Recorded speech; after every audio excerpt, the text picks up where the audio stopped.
8 years ago, I took a walk through Muddy Rocks County Park in eastern Lancaster County. I'd never been there before. 2 weeks prior to that first walk in Muddy Rocks, my husband had passed away from a rare angiosarcoma cancer. For the past 4 months, I had been by his side, watching him battle this cancer. And during that time, I developed a severe case of anxiety, something I had never before experienced. So when my husband passed away and I found myself on that trail that day, I wasn't in good shape. I was driving there and my heartbeat was racing and my chest was tight and my hands were gripped around the steering wheel. And when I got there, I stepped out of my car and I started walking along the path. And it was early November and everything around me was dying. I looked around and the trees' leaves were just dropping, preparing for winter. I found animals scurrying around, collecting their food for hibernation. But even though there were all these signs that winter was coming and that life seemed to be stopping, much like my own, there were still signs of life. The rocks ahead of me had this beautiful, brilliant green, dewy moss. And it was the first time since my husband had passed that I realized that no matter where I went, life was going to continue to revolve, even if I was standing still. But the more I walked, I felt better. And my chest opened up.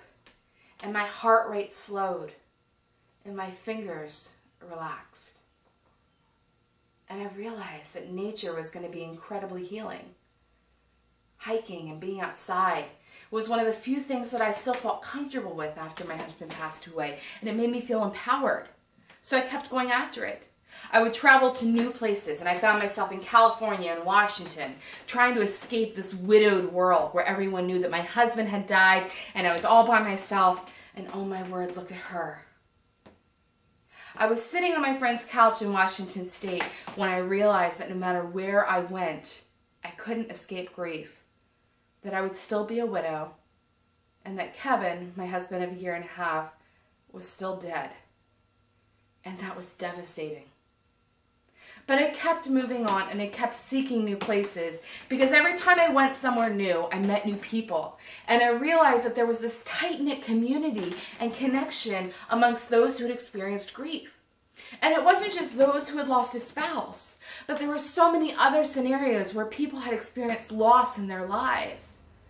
And I told them about my times in nature, how it made me feel better.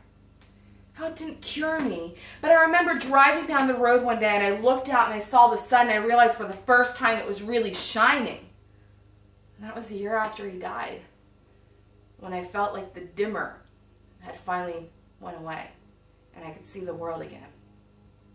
Nature was my healing place. And it was for so many other people too. They talked about similar experiences, going out to nature and feeling better, feeling relief. That their depression was eased, that their anxiety had calmed down, that they felt a little bit less alone and a little bit more connected to the world around them. And because of that, they wanted to protect these sacred places that were so important to them. It's much how I felt.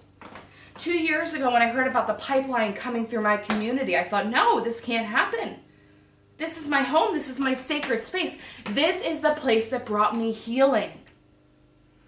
And so for a year, I did everything I could to try and prevent that from coming in.